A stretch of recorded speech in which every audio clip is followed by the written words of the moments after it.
Hello, my friends, and I hope you're having a fantastic day. I know I've been covering DragonAge a lot, but it was one of my favorite games.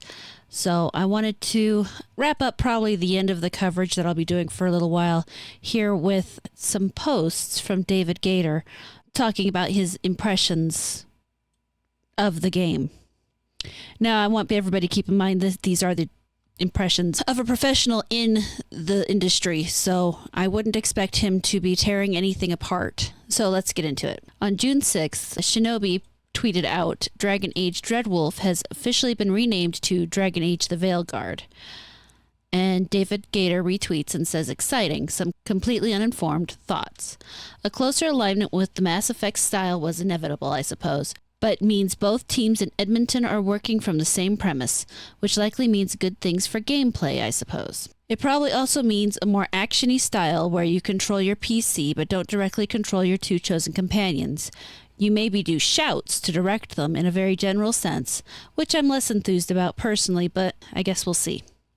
Insofar as the new name goes, it's fine, I guess, if the intent is to put less focus on Solus, which maybe it is. So long as fans don't settle on DAVG as the acronym, it's all good.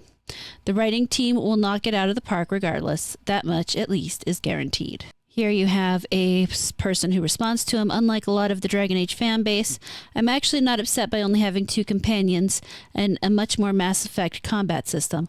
I also don't think it'll ruin banter too much, if banter is in the game, which I presume it will be. David responds, I earnestly believe that Patrick would rather die horribly than not write party banter. It is literally the most fun you can have as a bio writer. Then on June 9th, at the release of the trailer, he says, ooh, new trailer, interesting tone choice, though the art style of DA trailers have never really matched the games, so that doesn't mean much. One thing the trailer left me wondering, can I be a hero? Not sure this is your power fantasy was underlined enough. Interesting companion choices. Not surprised seeing Harding. Go ahead and say, it took you leaving for us to get a dwarf romance, I dare you. And a female Kunari. New companions are always a black box at first, but I'm sure fans will come to love them all, literally. DragonAge fans and anti-fans will be all over the place, I'm certain. Nothing's worse for a fan than the initial reveal of what a game actually is, because it's simultaneously popping all those imaginary hope balloons of what the game could have been. The end of so many dreams. And he's not wrong there. A lot of times people are just upset about not getting what they thought the game would be, which I guess to some degree is part of my problem. I thought the game would be like other DragonAge games, and it's not. And for me, that's a deal breaker. On June 12th, he tweets, it's been pretty busy, but I finally got a chance to sit down and watch the gameplay reveal. If you're interested, some thoughts from someone who's going into this as fresh as any of you. Overall, I'd say this made for a better introduction than the reveal trailer. We see some story, and tone-wise, it feels a lot darker and more DragonAge. Like I said, trailers often need to be taken with a grain of salt, and my impression is that many fans are relieved, which is great. I could pick on a few things. The stylized characters will take some getting used to. I hate them. But the DragonAge art style has changed with every game, so that's nothing new. And he's right, it has changed with every game. That's not necessarily a good thing. Combat is more actiony without any tactical elements, but seems fine. Yeah, I prefer the tactical elements. Style is not much different than, say, DragonAge 2's combat. The environments look amazing, full stop. To see the sprawl of Minranthos, wow. I wish we could have done this for Kirkwall or even Val Royo. Utterly gorgeous, sells the breadth and tone, such great work. I'm not a fan of how they did it, but I had to laugh when I saw the return of DA2's dialogue icons. Will Purple Rook be a thing? Let's hope so. Prayer phrases seem even shorter, if that's possible, but maybe it was just this section of the game. It was lovely to see Solus and get a hint of the story to come. Could probably chatter about the implications for days, and how this aligns or doesn't with where I thought the story would go, but I won't. I'm just eager to see where this goes. To the folks at Bio, great job. Yeah, I'm not really in alignment. Well, I mean, I like his thought process. You can see a lot of it's just him talking about what he thinks, and I do sense a little disappointment that the things didn't go necessarily the direction he thought they would. But he maintains a professional tone. I will give him that. And then on June 13th, when that article about DragonAge Veilguard will allow you to romance the companions you want, he has thread of commentary about that specifically. Now, I have a lot of thoughts about this myself, and I think I will give mine first. For one, I don't care about same-sex coupling in a game. I don't play them, so that's a whatever to me. I do, in my opinion, feel it's better when each character is fleshed out to the point of having their own idea of what their personality and preferences are. I don't think this idea of, well, just let anybody romance everybody is a great thing, but again, that's me personally. I don't like this idea of player sexual, whatever that is. That's just freaking weird. But let's go ahead and talk about what he thinks. He says, I guess the move in DATV to all companions are romanceable by everyone isn't a huge surprise considering Baldur's Gate 3, but unsurprisingly, I have a few thoughts. First off, the fandom is pretty split on romance design. A huge part just want whoever they want, and not getting romance choice with them is tantamount to a slap in the face. That's so true. Others like characters with more agency even, and maybe especially if it doesn't align with their preferences. Nothing wrong with either desire, honestly. It all depends on what you want out of your game. We're not all here for the same reasons, okay? The only unfortunate aspect, in my experience, is that these two approaches are more or less diametrically opposed from a design standpoint. The Dragon Age writers realized, eventually, that as soon as you make a character romanceable, it limits the type of character they can be and the types of stories they can tell. They become beholden to their romance arc, and their need to, ultimately, be appealing. Why is that a limitation? Because not all character story arcs are defined by being appealing to the player. Even if the appeal is of an arc for a relatively limited audience, the requirement of having appeal inherently restricts the potential stories to a fairly limited band. It's why the DA team, discussion during DAI's development, eventually decided to keep Varric as non-romanceable.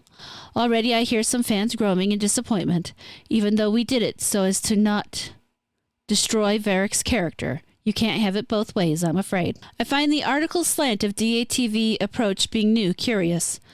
The only difference between this and Dragon Age 2, after all, is that not every Dragon Age 2 follower was romanceable. The ones you could were pansexual. In fact, we made the same argument that they were not player sexual. The call back away from that approach in Dragon Age Inquisition was mine, made with Mike's and the team's support. I didn't like what taking away the followers' agencies did, that it turned them into sex dolls whose only purpose is to have the players mash them together and go, now kiss.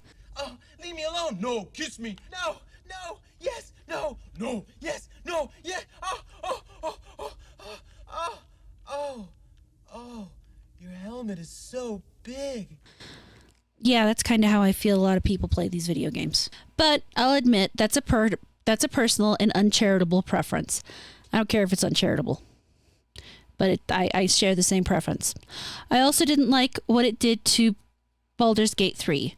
Several characters would have had stronger arc without romance, and the feeling I got from having this entire huge crew all ready to drop trow if I blinked wrong, meh. Yeah, the fact that I had Lizette throwing herself at me was freaking weird, and I know they updated it to make that threshold higher, but still, that was weird. So while I'm not personally keen on the change to DragonAge The Veilguard's approach, if they unapologetically lean into it as Baldur's Gate 3 did, it should be fine. It's a legit approach, like I said, and many fans will be gleeful and happy for it, which at the end of the day is not a bad thing. But overall, I would say a middle-of-the-road bunch of takes from him. They all make sense. You can see where he doesn't like some of the directions things have gone, but he doesn't take a harsh tone on it, which, I mean, he, like I said, he's still a professional in the industry. And he does have different political leanings from myself, you can see in his speak, which is fine. I don't require that my game designers have the same political leanings as I do, so long as they don't try to push their stuff on me, which it doesn't seem to me like in his conversation he does. He has his opinions, he kind of states them, but he doesn't just push them, and I'm okay with that. Beyond which, his writing in Dragon Age Origins, Dragon Age 2, and Dragon Age Inquisition all worked very well. I'm interested to find out that he's the reason they changed up in Dragon Age Inquisition, because personally, I think that's better. I don't think every character should be romanceable. It's silly, and yeah, it does limit the characters. It makes the characters into nothing more than little toys. Lord Helmet, what? You need it on the bridge, sir.